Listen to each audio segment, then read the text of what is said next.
Good evening and welcome to Psych 4210, the psychology of organizational development.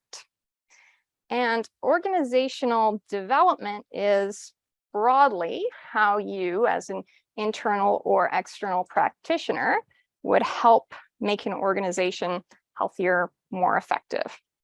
My name is Tanya, and your TA will be Ian. And could you please join us up here?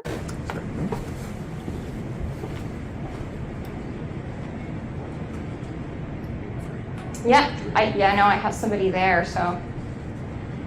Okay. So you are in the frame, yes, go ahead. Okay, yep. Okay, so again, I am Ian. I've met or spoken to a few of you already, these people in person. I'm in my first year of the Master's in PSYC here at SMU, and I did my undergrad here, so I know my way around pretty well and know the profs pretty well. So obviously beyond things of questions with grading, questions with extensions, if you have questions about either the IO program or just like ways to get around, who to talk about with different things, I can also help with that. So feel free to send an email for anything involving that. But yeah, I've taken this course as an undergrad or similar developmental courses. So anything, again, beyond the obvious of questions about grades, questions about extensions, questions about any of the course content, feel free to ask anything else that might be kind of on your mind with that. My email is open all the time. Like everyone, I have it on my phone, so if it's outside normal hours, I'll still get it, and there's still a good chance I'll reply pretty quick. So anything like that, yeah. Great. Ian will be doing the grading, and he will be the person that you contact if you need an extension. I'll talk about that in a moment when I go over the syllabus. So today in lecture, I'll be reviewing the syllabus, which has been posted on Brightspace under week 1. And we will do a psychological contract activity, which is for participation marks. And I was explaining to Ian how he might grade that. And if it seems like you're awake, engaged, participating, and you care, then that's full points. But if it was totally clear that someone had no clue what was going on, then you dock that or not give credit. Those are supposed to be for participation. So just show your engagement. It shouldn't be marked too hard. I will put you in groups of, say, 3. I want groups of 3 to 5. We have one person. Yes, we have one person hybrid. So do you have a laptop by any chance? Yeah. Okay, great. Yeah, could you pull that up? Great. And then you can represent our hybrid learner when we do that. We don't need to do it yet, probably not for another half hour or so. Okay. So organizational development is more specifically about helping organizations become more adaptive through planned, systematic interventions that are led from the top. So somebody doing something differently all of a sudden without telling their manager would not be organizational development. And do you guys know what I mean when I say adaptive? What does it mean for an organization to be more adaptive? Exactly, yes. So organizations exist in dynamic environments. You could look at St. Mary's as an organization. And I will tell you that we're in a bit of hot water, get most of our money from student tuition, things like that, but enrollment doesn't meet operations. Why might that be? There's all kinds of factors in the external environment. There's our other universities that are competing. There are other things like the workplace that compete for students' attention and resources. And we need to be aware of what's going on in the environment and able to adapt to it. And that can be difficult if you're a big bureaucracy, right? Some organizations can be very resistant to change. And if they can't change, then they collapse. And so it's almost like an organism being adapted to its environment. Okay. So I have posted what I'm calling version 1 of the syllabus to Brightspace, and it's like 99% done. I know that there will be some small changes. So in some cases, the reading says TBA. That means I still have to put it up there. However, I will give you, a minimum of a week to do a reading.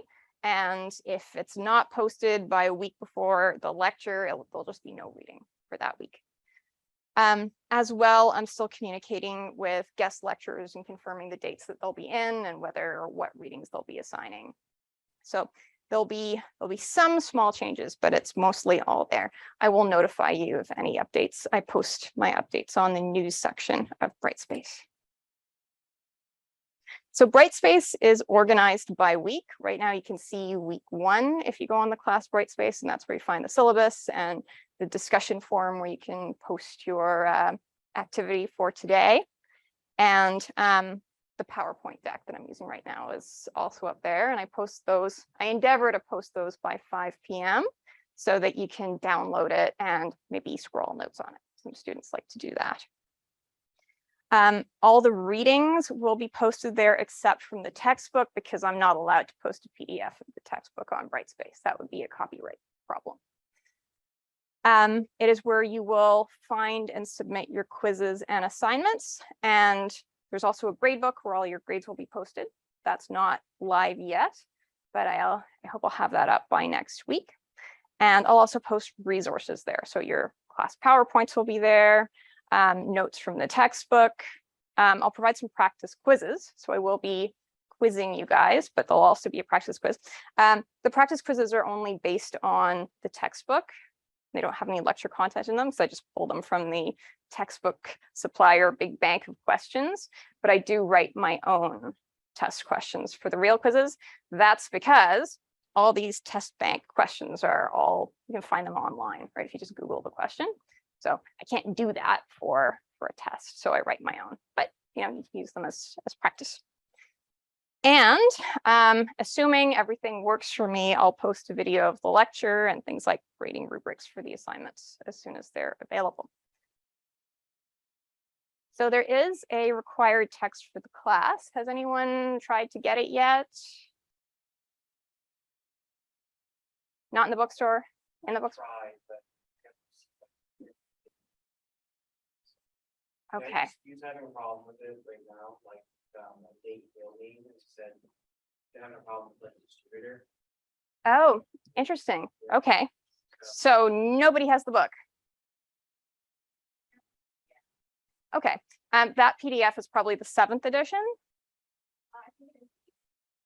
Oh, okay. A common question I get is, can I use the 7th edition? And because that is readily available. And I would say at your own risk, because I use the 8th edition, that's where I base my questions off. But at a glance, they look very similar. And last time I taught this class, I know that somebody used that and got an A+. So you should be fine. There is also a copy of the 8th edition on 3-hour reserve at the library circulation desk. And the other readings are like journal articles that I'll post to Brightspace. So in a lecture, what I would do is explain and interpret the text. I might not cover everything that's in the text if I think it's covered well enough in the textbook. Sometimes I will critically interpret it and I'll say that I think something is missing, and then I'll add to it. I find missing material in most psychology courses or any kind of social psychology course is missing information on power dynamics. I find psychology as a discipline to be very power blind, especially IO psychology. And I believe that represents the positionality of psychologists as having authority, and in IO psychology working as management consultants. And when you have power, sometimes it's hard to see your power, and it could be a little exposing to talk about it. So I will add some content on power. It's also missing material on EDIA, which is power related. And I will add some information on career development, because it's important to understand career development from both the individual and the organizational perspectives. And those are very different perspectives on career. More on that later.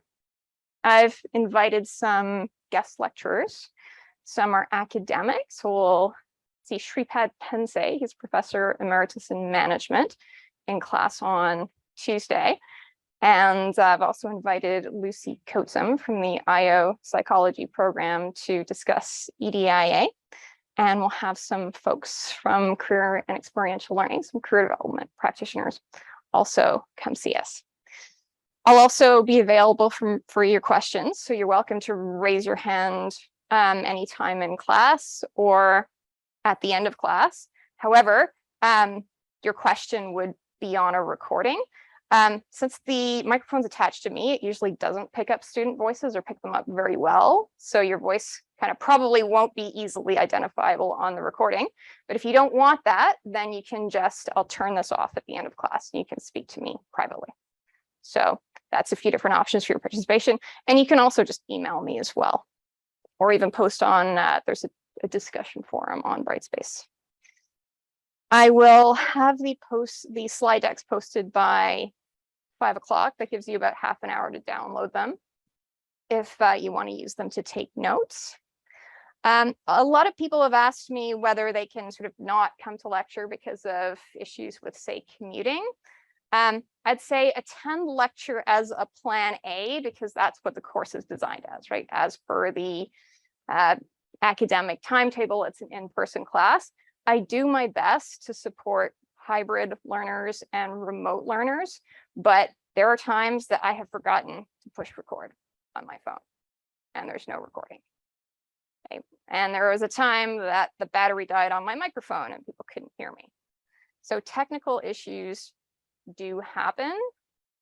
I would say that, you know, based on how things went when I taught intro psychology, you know, it was, I'd say 95% accessible without coming into class. It is best to come to class when there are days with in-class activities. There's one day, I think it's November the 3rd, when you'll be playing a game as a team development activity, and I'm not sure how I would support a remote or hybrid participation for that one. So at least on those days, I would say come into class.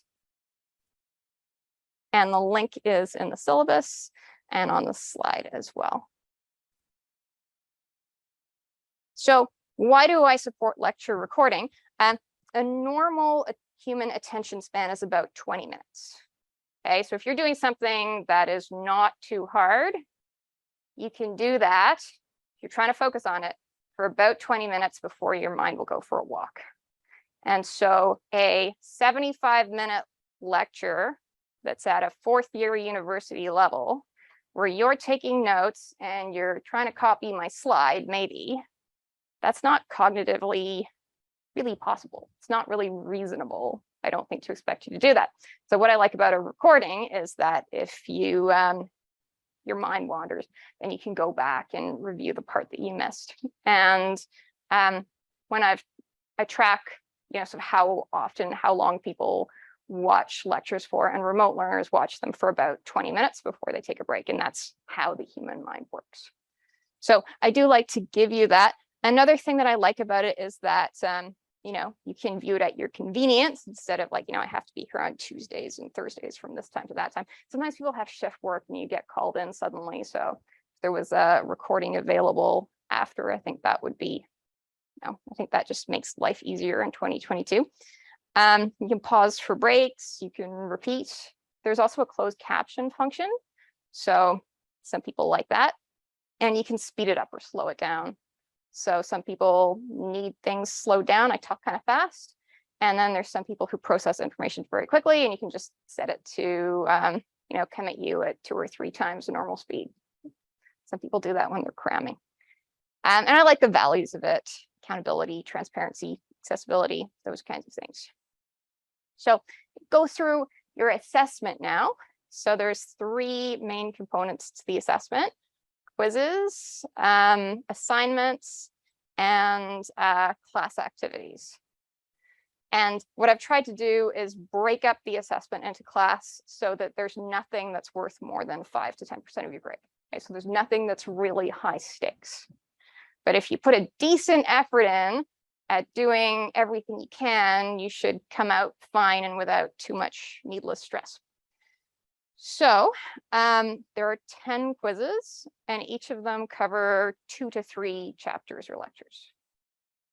And each of them is worth 6.5% on your final grade. There will be multiple choice, true or false, or fill in the blank. Welcome. When you're doing a fill in the blank, make sure you spell it correctly, because they will be auto-graded. You'll get your grade as soon as you submit the quiz, but it will automatically mark in alternative spelling as wrong. That is why once I release the grading key, which I do once everyone's taken the quiz. Quickly check over it, make sure there aren't any errors, and if you catch something like something that you spelled weirdly, just gonna ask for the points back. I don't really care. I'm not grading you for spelling, but an auto grade will do that. The quizzes are open book, but please be prepared because the time is limited. You have 30 questions, 30 minutes, so it's a minute per question. And I like to ask questions that are a bit about application. Okay, but it's open book. You can look through your notes. You have a PDF. You can use your Control F function. The quizzes are due Sundays by the end of the day. And I try to make them available as soon as possible from Thursday evening at around, say, 7 p.m.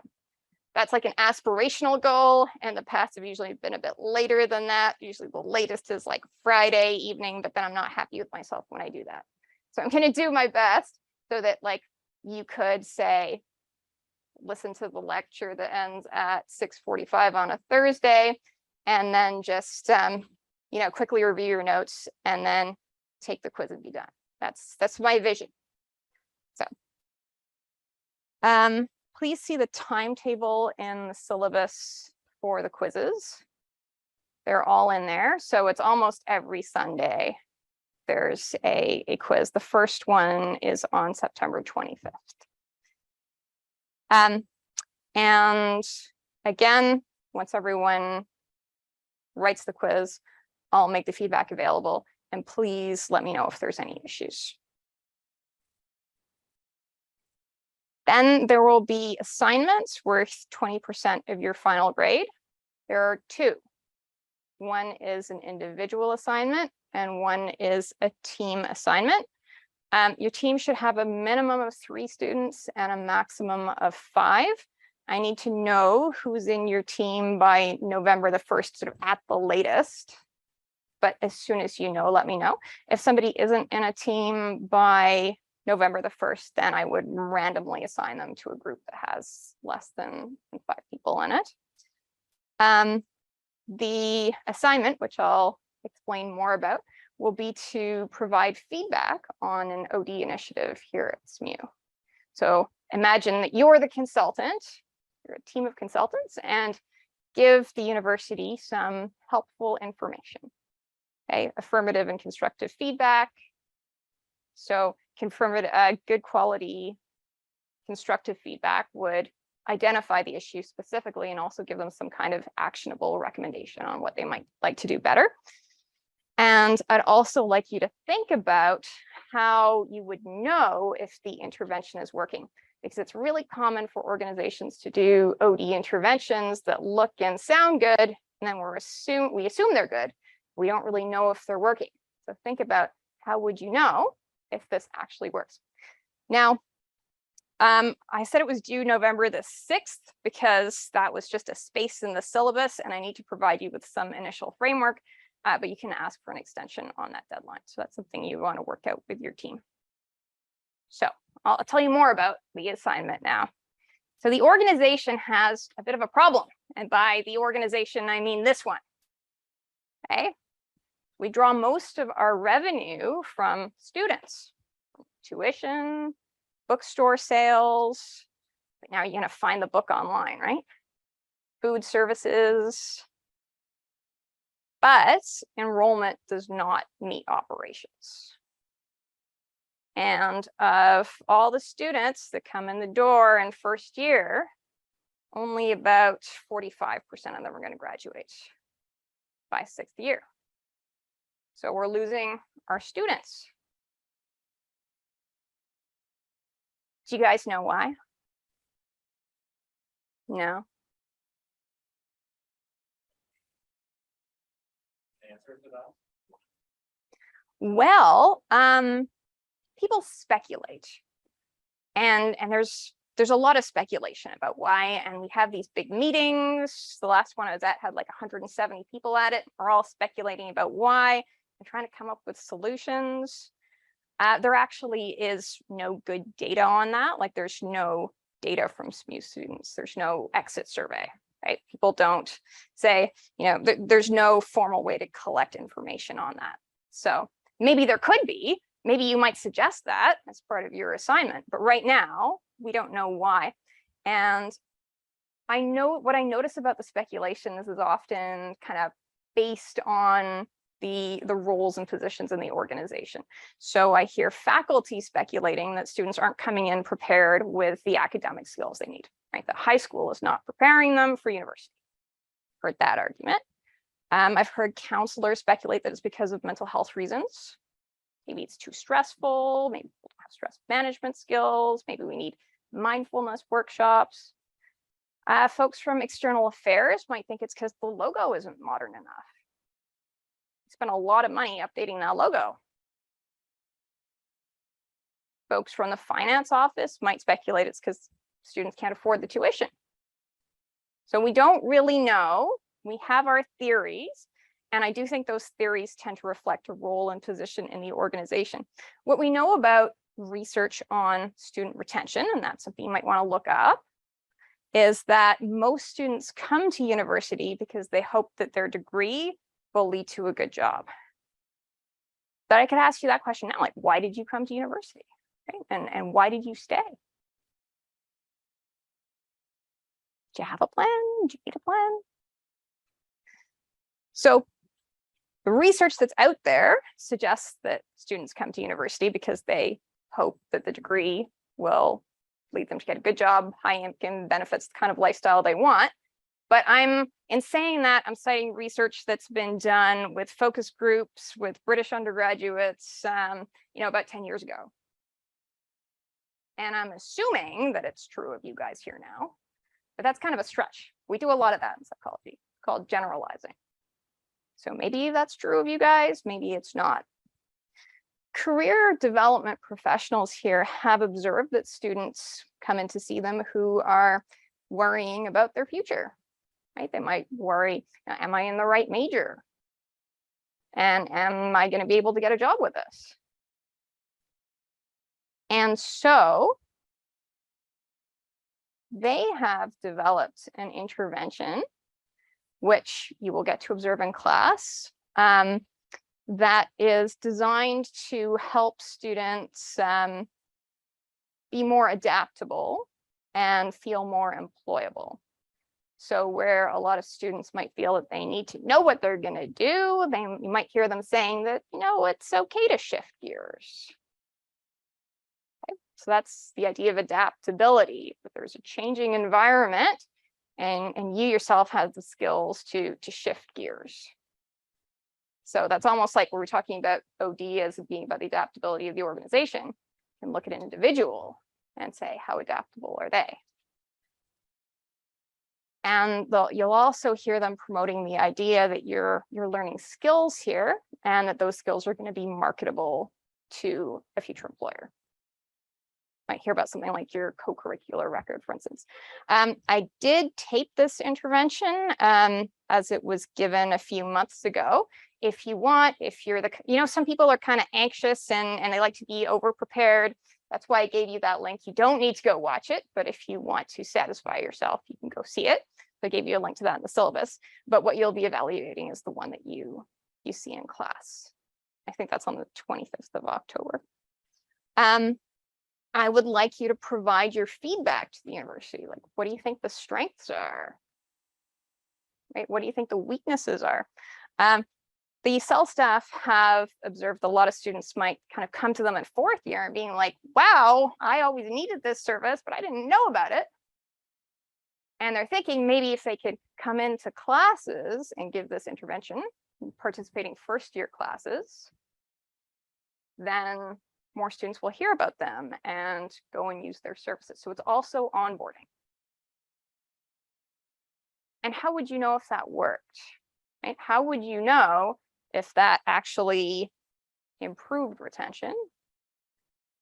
How would you know what risks it engendered? Like if it made things worse, how would you know? And I would like you to provide feedback that is sort of professional, like you're an OD consultant. So if you think it's terrible, don't sort of say, wow, you guys are big idiots. Right? don't say that. So you should give them quality affirmative and constructive feedback. So quality feedback is specific. If you liked something about it, you think something worked well, what was that? And if you didn't like something about it, if you thought something was missing, well, what was that? And how could they maybe do better? And then leave them with some actionable steps and a thought of how they would evaluate the intervention. How would you know if it's working? Then there'll be an individual assignment. And this is to give you experiences with some common tools that are used in career development and in personality assessment. Do you know why we do personality assessments in the workplace? Yeah, it's based on team dynamics. So we want to figure people out and understand what kind of person is this and how do we work with this kind of person. And there's systems out there that say, well, you know, there's 4 kinds of people. I'll tell you which one of the 4 you are. And their systems will say, well, there's 16 kinds of people. And I'll give you a spin with so take some of those for a spin. And then we'll also do what I think is the most scientifically validated personality assessment, which is the hexaco. And I'd ask you to think about the scores on the other tests and interpret them. You know, you can reflect on them. If something is just wrong, you can say that, but try to relate it back to the hexaco, which is the best one that we have. Have you guys learned about the hexaco personality assessment in other courses? No? Have you heard about the big 5? Yeah. Yes. Okay. So the hexaco adds one domain that's missing from the big 5, which is really important. And it's honesty, humility versus sort of narcissistic and Machiavellian traits. And unfortunately, the big 5 lumps all that kind of stuff together under agreeableness, disagreeableness. But the hexaco helps entangle some sort of more dominant behaviors, which I think are better reflected under disagreeableness, and separates that out from like kind of self-focused or less ethical behaviors. So you'll have a chance to explore that.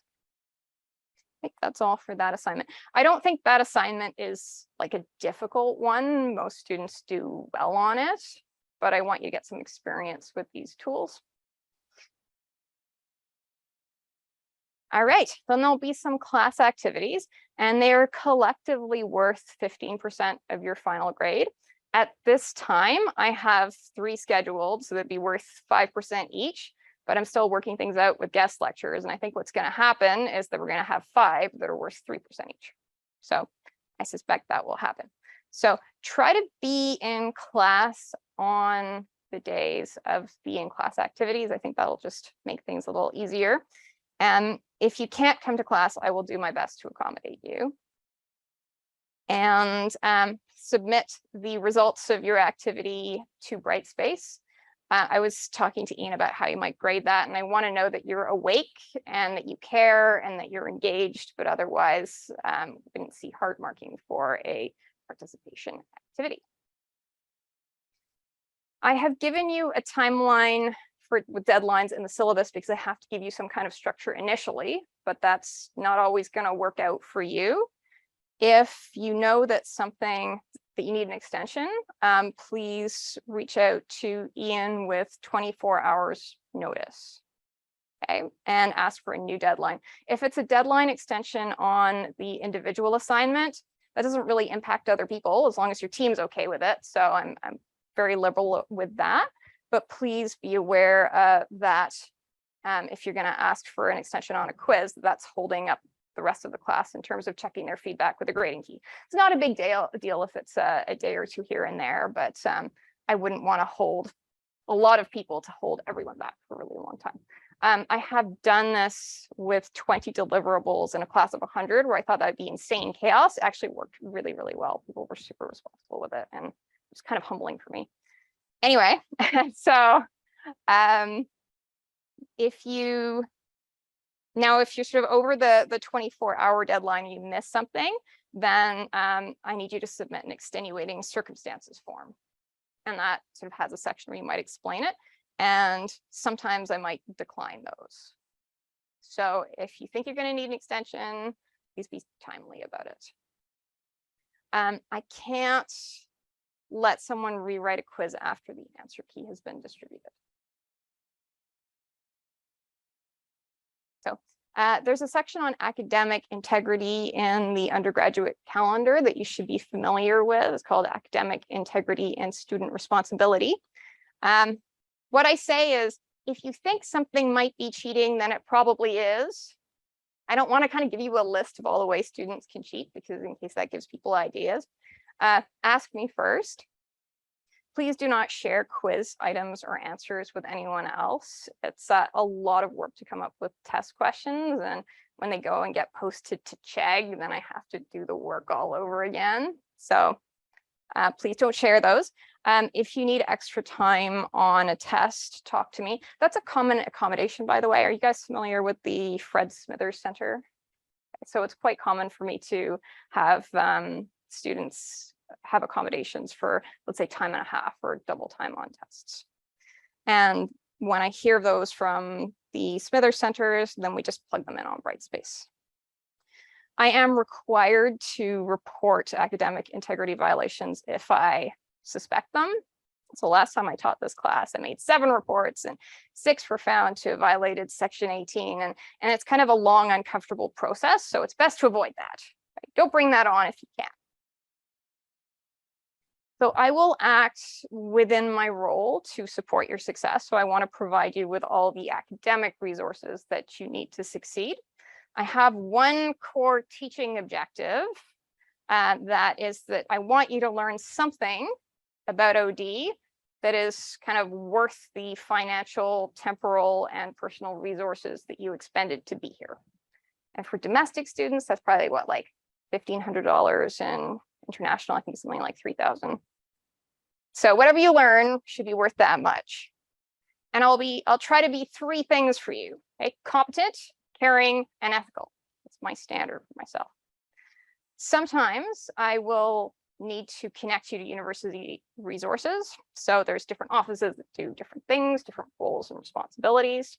So sometimes the best place for a conversation is with the Fred Smithers Center to get you set up for something, so that they communicate an accommodation to me that I would then make in the class. And sometimes the best folks to handle something are, let's say, the personal counselors or the career counselors. Student Services has a lot of different services that are available to you. I've given you a link in the syllabus. Now, accessibility is more than disability, and the Fred Smithers Center for Students with Disabilities has a medical model of disability. So in order to be registered as a student there, you have to have some medical documentation of a disability that's like a disease or a disorder. And I kind of prefer social models. And so there's other reasons why somebody needs an accommodation. So let's say that English is not your first language. Maybe that's a good reason to have a bit of extra time on a test. Maybe you need extensions on deadlines because you're a parent, right? So if there's an accommodation need that doesn't fit the medical model of disability, come talk to me and we can probably figure something out. So the syllabus is like a written contract. I have to follow what's in it. Decisions are made based on it. When there's some kind of a process like an academic integrity violation, I have to give that committee a copy of my syllabus, and they'll say, well, you know, what did you say and what did they do? Okay, so it's kind of a serious formal written contract, and I have to file a copy of it with the university. And that's why you always read the syllabus for every class that you're in. You do that, right? Okay. But so it constrains me in ways that are good. Like I can't, so the syllabus has to say, use the course description from the undergraduate calendar. So I have to teach a course that's on psychology of organizational development. I can't teach you cooking or ballroom dance or biology, right?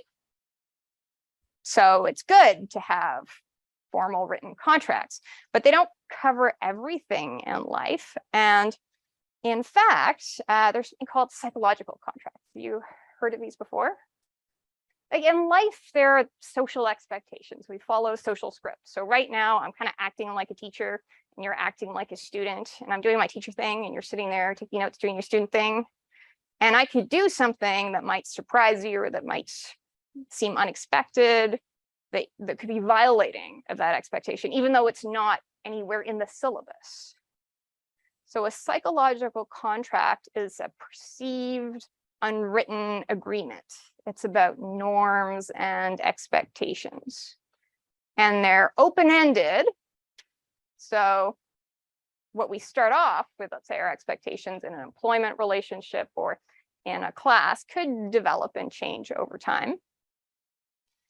And they're very subjective. There are a lot of uncommunicated expectations and assumptions, and that can lead to all kinds of conflicts and troubles. So maybe you've had a job in your life where, let's say you got in trouble for something and you don't understand why, because it's not in the employee manual that you shouldn't do that, but it's somehow in your boss's head that you shouldn't do that. And maybe that reflects something personal about them, or maybe it reflects the organizational culture. And when we come into organizations, we have to learn the culture. Sometimes the culture is very shocking. Sometimes what we say about an organization's culture is not what you discover behind the scenes. So you might have an organization say, yeah, we support equality and diversity and inclusion, but when you really work there, you figure out that that's something we say, but not something we do. Okay, so psychological contracts reflect things like social scripts and personal expectations, and they can and often are violated. So in that picture, you can see that maybe she thinks, well, you should have done that, and you should know that you're supposed to do that. And he's like, nah. So that could be what a violation of the psychological contract looks at. So we're going to do an activity that is from chapter 1 of your text, and the purpose is to make our expectations of each other explicit. And we might discover that there's some unspoken expectations. I might discover there's some things that you had expected of me that I had no clue about. You might discover that I expect some things of you didn't realize. Okay. So there's 2 parts to this, and we'll complete it time permitting. We have about 40 minutes. So in part A, the instructor interviews the students. And so I'd like you to be in groups of, say, 3 to 5. So, right, what do you want to get out of this class? What do you need from me? And then bearing in mind that there is some group work, how can other class members help you achieve your goals? And I'll need 1 representative from each group to share that back with me. So I'll give you, say, 10 minutes should be enough. All right. Are you guys ready? I'm curious to hear from you. Which group is ready to go first? Say. No? Okay. Yeah. So what do you want to get out of this class? So we would like to get a better understanding of organizations and its facts and on human resources management. Also, the development of skills for management positions we use in the future. Ooh, interesting. So the first one, which is that you want to learn about organizations, organizational psychology, is kind of a given. I have to do that, right? I can't teach anything else. But it was interesting. So you would like me to teach about, so I'm going to say student expectations. I didn't know that. I'm glad you told me. So what was that about skills that you said? Yep. Repeat that for me, could you? Development of skills for management positions, so we can use in the future career. Okay, so development of management skills that you can use in your career. Awesome. Okay. Skills. So I'm going to say, yeah, that sounds great. I'll do that. So you want me to teach about, you want to learn about, so teach, learn, okay, management skills. Okay. We'll talk about what a skill is versus knowledge when we learn about career development, but I'm getting the idea that you want to learn things that are of practical value for a career in management. And yes, I will do that for you. What do you need from me? How can I help you achieve your goals? Oh, it's a personal insight from the instructor and also like how do we answer the questions. Can you, sorry, there's this fan. Can you say that really loud? So it's personal insight from our instructor, like the answers to our questions. Okay, so you want me to answer your questions? Sure, I will do that. And what do you mean by personal insight? Like from my own experience? Yes. Okay. What I will say yes. Personal insight. Because I want to be ethical, that means I need to do two things. I need to be clear with you when it's something personal, because maybe it's from my own bias or my own experience that doesn't generalize well. So I'll be clear if something is like a personal opinion versus like a research fact of some kind or a generally accepted theory. I will say in my opinion, or I'll say I speculate that. And that'll be your sign that this is personal insight, because that's kind of a low level of evidence in science. And what was the other thing? I feel like there was something else I didn't write.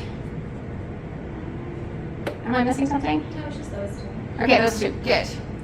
Now I said there were two things I needed to do. I need to tell you when it's a personal opinion. And yes. So as a person, I have a limited perspective. I have spent most of my time in the ivory tower in academia. But what I can do is bring somebody in who's like a human resources professional with the federal government, and then she can give you a personal view that is maybe from a manager, right? You might want to hear from somebody in practice. So I will kind of bring in a practitioner. I had already planned to do that, but I'll have that conversation with her, that you're interested in things from her experience that would be useful for your own career. Good. Okay. And bearing in mind that there's some group work, how can you guys help each other achieve your goals? Are there any expectations that you set for each other? So thinking about being active in the class discussion and design materials to be familiar with the topics. Okay, so active in, was it discussion? Yes. Okay, active in discussion. The masks make it really hard for me to understand what you're saying. And Design materials. maybe by design materials. Just reviewing the assigned material, just to be prepared. Oh, yeah. So, like, do your readings before class. Yeah. Because there might be an activity. Okay. So, review assigned materials. That matters more sometimes than others, right? So if there's a week where there's an individual quiz, it doesn't really affect you if your colleague is unprepared. But on a time when there's an activity, you might want them to be prepared. And those are in the syllabus. Super. Thank you very much. That was, see how much I learned just from having that conversation that I didn't know before. Who's ready to go next? I guess we are. Yeah, okay, I'll ask you the same question. What do you guys want to get out of this class? So we said learn how a psychological contract works and use this in the works and use our understanding of this to better our performance in the workplace. You know, I think that kind of goes Yeah. here. So I was gonna say we agree with what they say. Yeah, so that, like, I think that's a specific example. Yeah. Help, and also further help that to use that to help resolve ambiguity of higher level positions in organizations. Mm-hmm, okay. This is like a skill we're practicing right now. Yeah. Mark made the point that, and I agree from some experience that sort of the hierarchy in an organization, the more ambiguous your role can tend to become. It can, and then there's different subcultures in an organization, and managers have a way of seeing the world as like not what the guy that's frontline in the trenches has to deal with, and there can be a pretty big gap there in understanding and expectations.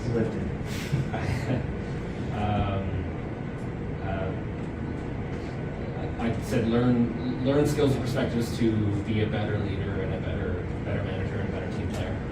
Okay, so you want, so I have specific skills. So there's the psychological contracts, and you want it for like teamwork and kind of leadership, right? I was kind of thinking like learn, where it's psychological contract would learn more about sort of the workplace culture and how I can use an evidence-based understanding of that to be a better leader, to be if I can be clear. Okay, so those are, you want team skills and you want leadership skills. Leadership is such an interesting word because it's a sanitized IO psychology word that's like, you know, I'm a leader, everyone can be a leader, and you're following me because of my inspirational vision. And it doesn't talk about power. It doesn't talk about how I have coercive power. So we'll talk about sort of power and dominance, and I'll throw that in too because I feel like we often don't talk about it when we talk about leadership. Anything else? Learn more about the workplace from a psychology perspective. Okay, so general kind of basics of biopsychology. I think I have these things like covered in the course already. I'm keeping the skills thing in mind because I hadn't talked about skills. And what do you need from me? So one of us said, and we all agreed, your perspectives on what it's like in the real world. I'm an academic. What do I know about the real world? I guess we didn't know that.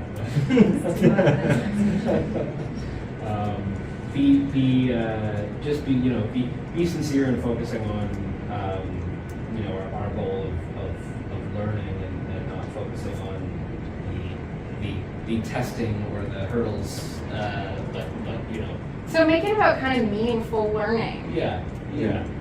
Okay. Yeah. Be on our team. I like that. I commit to that. I will be on your team. I just got one more I thing. wouldn't have said it if I got the feeling you would be. Well, then where would that get you? I mean, you're an academic, but you also work for an organization, right? An academic organization, which is a particular kind of beast that is, it's not the same kind of culture that you find in many other industries, and it's a culture that is, it's quite dysfunctional in many ways. It's very hierarchical, it's very traditional, and it can be narcissistic as well. I hope that other organizations are more efficient and equitable. And so bearing in mind that you're working together to have expectations for each other. We didn't quite get to that. Well, I would say, what was it? Learning with everybody, like different perspectives. Because everyone works in kind of different environments. Yeah, or so you- has to, So you need to give space to each other to bring in your perspective. Yeah. So create sort of an inclusive space, really, for people with a diversity of perspective. That's really important because often, like, one person like me just dominates and says, "This is the way the world is," and really, what do I know? Or it might be true, but just for a tiny little piece of the world. So, okay, so we'll create an inclusive space, and you'll share your perspectives, respectfully listen to each other, that kind of thing. yeah, Cool. absolutely. All right, that sounds good to me. And now our third group. Yeah, I can say it. Yeah, so what do you want to get out of this class?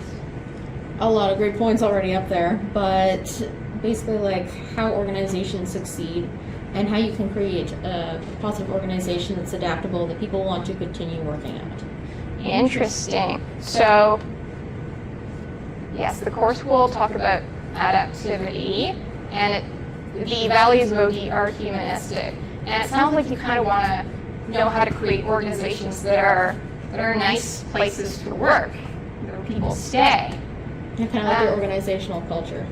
So you want to create positive. I'm going to put it in scare quotes because sometimes we don't know what we mean when we say positive. It's just a word that means something we like.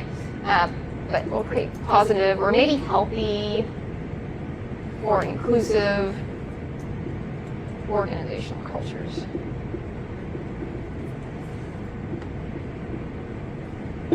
Super. Anything else? That was mostly it for that one. Super. What do you need from me? What can I do for you? Just basically like being understanding and reasonable in grading, understanding that different people have different comfort levels with contribution and participation.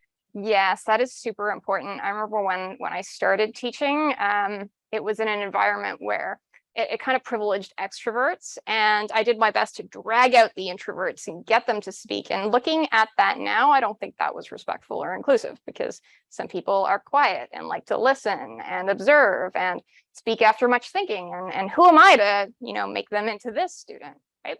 So how do I want to phrase that? Help me phrase that. I was talking about like comfort levels. Yeah, so kind of, I don't know, respect student boundaries. So if you have a comfort level, that means you have a boundary. So if you communicate your boundary to me, I need to be able to hear that, respect it. Okay, so respect students' boundaries. I like that because in healthy relationships, we set and respect boundaries. But in power relationships, often the person who has the power can just impose something. And it might violate your boundaries, and you might not feel able or comfortable to communicate that. If you want to create a more inclusive or equitable space, then the person who has more power needs to be extra willing to listen. And especially, I found sometimes students really struggle to explain when something isn't working for them or to say it at all, especially if they're afraid of retaliation. There's more of that in unhealthy cultures or unhealthy organizations. And bearing in mind that there's some group work, how can you guys help each other? I think some of these are already in there, but basically good communication within your group and meeting each other's level of effort or to the best of your ability. Can you say that again? There was a lot there. Sorry, communicating with your group, like yeah. whether it's a discussion in person or like if you have to work together a bit outside of class kind of thing. Yeah, effective communication. Yeah. It stresses students out when they're in a group and they're trying to arrange a time to meet and some people aren't responding. So effective communication. And if you want to talk about how things are going in your group, I'm always available for that too. Sometimes it's people who have power create structures that privilege them. And one thing you'll see in classes is that to get less grading, profs will do group work and they'll say, okay, you're in these groups. And by the way, teamwork is important and employers need this, but the prof is actually not doing anything to support the skills of the people in the group. Right? And it's really more about being easy for them to get less papers than it really is about teaching or training effective teamwork. So I hear you. Is there anything I'm missing? I feel like I'm missing something. Kind of like accepting and seeing that other people within your group will have a different perspective in these subjects. So if you see that as an ability to grow and improve. Yeah, so that's kind of about including each other, maybe? Tell me if I'm wrong. Yeah, no, that makes sense. Am I missing something? Including other people's perspectives. And Okay, things. and kind of maybe respecting diverse perspectives or positions. Yeah.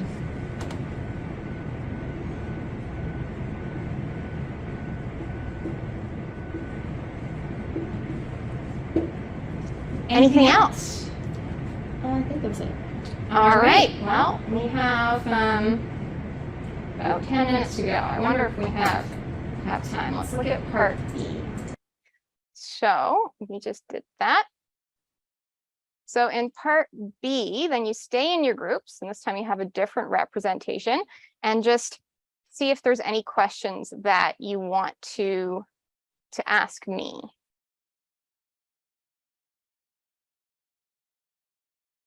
To sort of clarify my expectations. So we had a few of them already on like, don't cheat, but you might have a question like, what if we do X? Is that okay?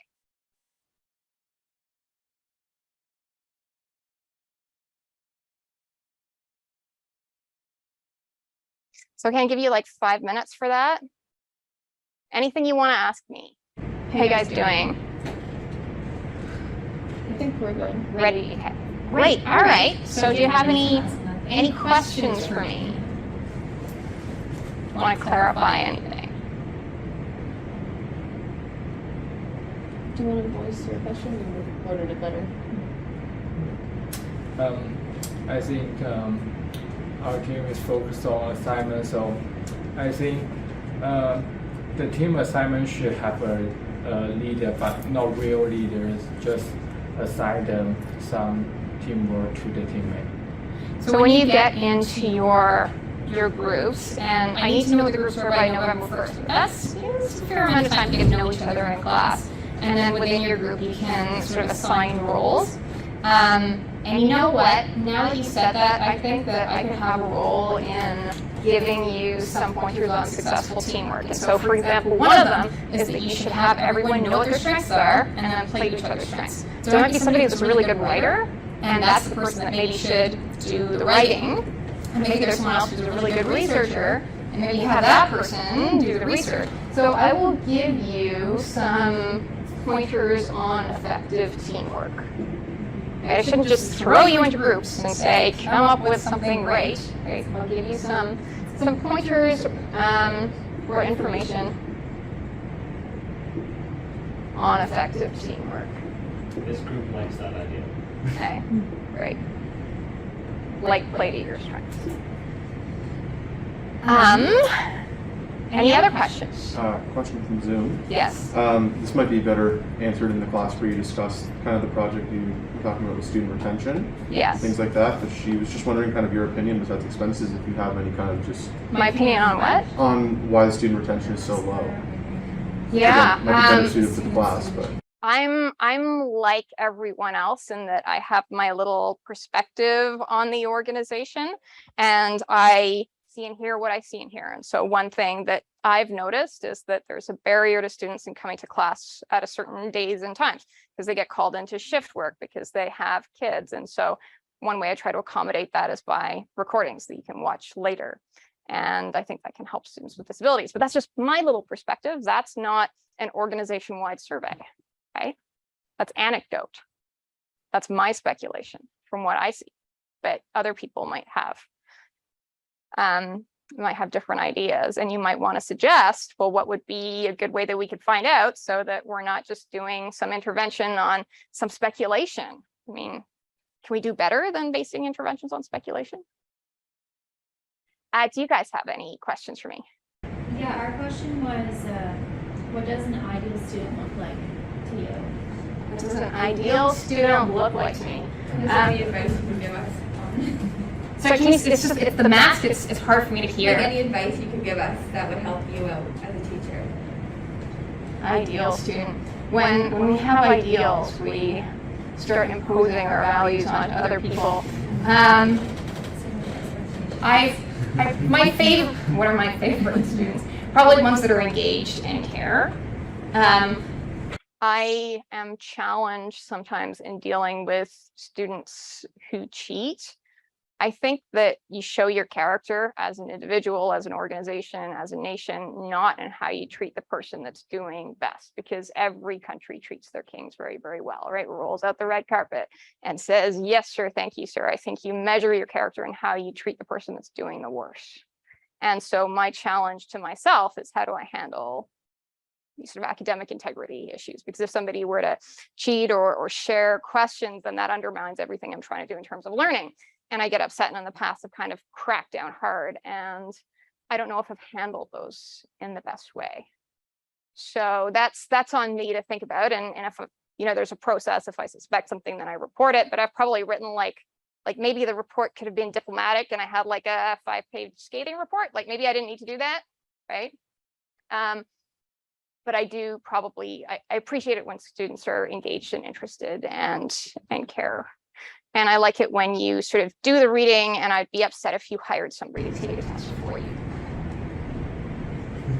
That's like an attack on the value of academia. I can understand why that would be frustrating. So I think people's ideals reflect their personal values, and I do have a value of integrity. And so as long as people are acting with integrity, I'm very willing to meet you halfway and be accommodating and be flexible. But if I find somebody's doing something undermining, then I don't like that very much. What about you guys? Do you have any questions for me? Yes. Are there any student behaviors that you find rude? Find rude, that's interesting. Rude is such an interesting concept. What is rude? That make you feel disrespected? It would be cheating. So if I spend a lot of time writing test questions, if someone were to post those on Chegg so that someone could just Google the answer, and then I would not want to give an A+ to somebody that did not know their shit. Because then I'd feel like what does that say to you? What does that do for you? What does that do for society? I would want to know that, let's say, an A student has kind of a, pretty solid understanding of a shifty discipline. So yeah, it would be kind of an integrity thing. Other than that, I think I run fairly liberal.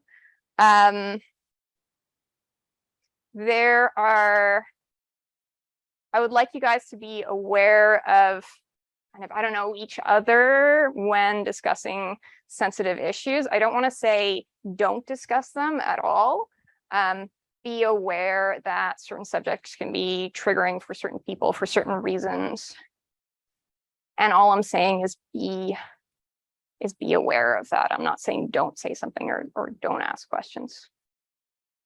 Like, so let's say that you have a question like, I don't know, let's say you don't know what systemic racism is. That's a great question, right? I'm very happy to have that conversation, but I'm also aware that maybe,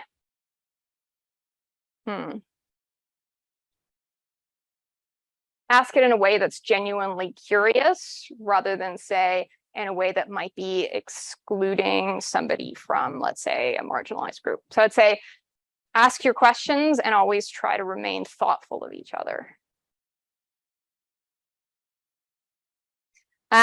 Okay, we are at 6:45 now. This is awesome. I learned a lot from that. I don't think, do I need to add anything to that? So I think I'm going to sort of say I have an expectation of, I'm going to say integrity and engagement. Integrity, engagement. And I know what I was trying to articulate there. I want you to show me that you care about each other.